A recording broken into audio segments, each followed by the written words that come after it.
ବଦଳିବାଡ଼ିଆ ଘର ଆଉ ପୋଷ୍ଟ ହେଲା ଶିରିଷମଣି ଜିଲ୍ଲା ହେଲା ଆମର ଇଏ ମୟୂରଭଞ୍ଜ ବାରିପଦା।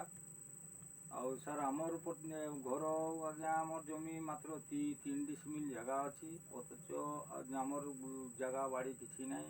ଆମେ ଖଟି କରି ଖାଉ, ମୂଲିଆ ଖଟି କରି ଖାଉ।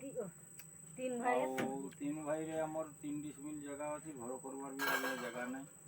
ଆଉ ଯଦି ବି ଟିକେ ଏଇ ଗାଁରେ କରବାର କଥା, ସେ ଘର ବି ଆମର ଆଜ୍ଞା ଆମର ନାମରେ ଘର ବି ଆସିନି ଏପର୍ଯ୍ୟନ୍ତ। ଯାଇକରି ପଚାରୁଛି, ସେ ବି ଆମର ସରପଞ୍ଚ ଗୁଡ଼ିକୁ କହୁଛି ଆମେ ସେ ଘର ଆସିବ ନ ଆସିବ ସେଇଟା ଆମେ କିଛି ଜାଣେନି, ତୁମେ ଯାଇକରି ସେ ଉପରେ ଯାଇକରି କର। ଏ ଯଦି ଯାଉଛି ଆମେ ସେଇ ଇଏ ପାଖକୁ ଯାଇକରି ସେଠି କହୁଛନ୍ ହଁ ଆମେ ଅନଲାଇନ୍ରେ କରିଦେଇଛି। ତାପରେ ଆମର ଏଇ ଯେ ଇଏ ଆସୁଛି, ଏଇ ଯେ ଘର ଯିଏ ଇନକ୍ୱାରି କରତେ ଆସୁଛି, ସିଏ କହୁଛି ଏ ବର୍ଷ ଘର ପାଇବନି ତୁମେ, ଦେଖାଯିବ ପରେ କି ହେବ ନ ହେବ। ଏଇ ତ କହୁଛି କରି ଚାଲିଛି। ଘର ଦୁଆର ଆଜ୍ଞା ଆମର ଭାଙ୍ଗି ଭଙ୍ଗା କରି ବର୍ଷା ପଡ଼ିକରି ଘର ଦୁଆର একবার ଛେଦକାର ହେଇଯାଇଛି।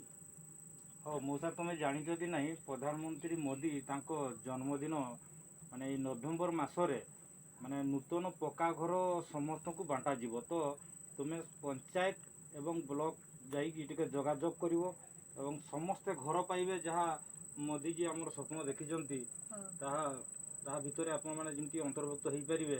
ତେଣୁ ଆପଣଙ୍କୁ ଅନୁରୋଧ, ଆପଣମାନେ ସରପଞ୍ଚ ଏବଂ ପଞ୍ଚାୟତ ଅଫିସ୍ କିମ୍ବା ବ୍ଲକ ଟିକେ ଯୋଗାଯୋଗ ରଖିବେ। ନିହାତି ପକ୍କା ଘର ସରକାର ଦେବେ ବୋଲିକି ଯୋଜନା ସବୁ ରଖିଛନ୍। ଏବଂ ଆଉ କ'ଣ ସମସ୍ୟା ରହିଛି?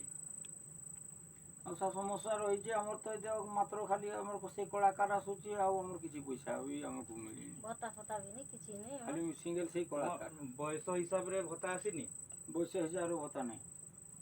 ସରପଞ୍ଚକୁ ଦେଖା କଲନି? ଆର୍ ସରପଞ୍ଚକୁ ସିଏ କହିଲା ପରା ତୁମେ ତ ସେ କଳାକାରର ଭତ୍ତା ପାଉଛ, ଆଉ ତୁମକୁ ଆଉ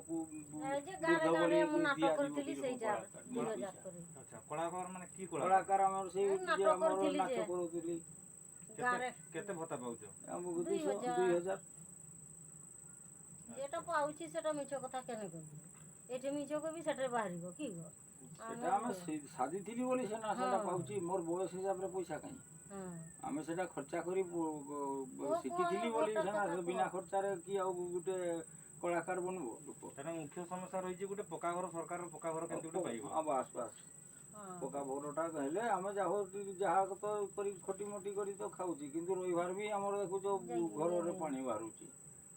କିନ୍ତୁ ସରପଞ୍ଚ ଗୁଡ଼ିକ କହିଲା ବେଳକୁ ଆଉ ସରପଞ୍ଚ ଗୁଡ଼ିକ କହୁଛି ଆମେ କିଛି ଜାଣିନି, ଘର ଫର ଏଗା କିଛି ଆମକୁ କହନି, ଅନଲାଇନ୍କୁ ଯାଅ। ପଞ୍ଚାୟତ ଅଫିସ୍ ଯାଅ ଏବଂ ବ୍ଲକକୁ ଯାଅ, ସେମାନେ ଯାହା କହୁଛନ୍ତି ସେ ଫଲୋ କର, ନିହାତି ତୁମେ ଘର ପାଇବ। ତା ଯୋଗାଯୋଗରେ ରଖ, ହେଲା କି? ଦେଖନ୍ତୁ ମୂଷାଙ୍କ ଘର, ନଭେମ୍ବର ମାସରେ ସରକାର ଘର ବାଣ୍ଟିବ। ଏହା ହେଉଛି ମୂଷାଙ୍କ ଘର, ଫାଟି ଯାଇଛି, ପାଣି ପଡ଼ୁଛି, ଟୋଟାଲ କିଛି ଅବସ୍ଥା ନାହିଁ।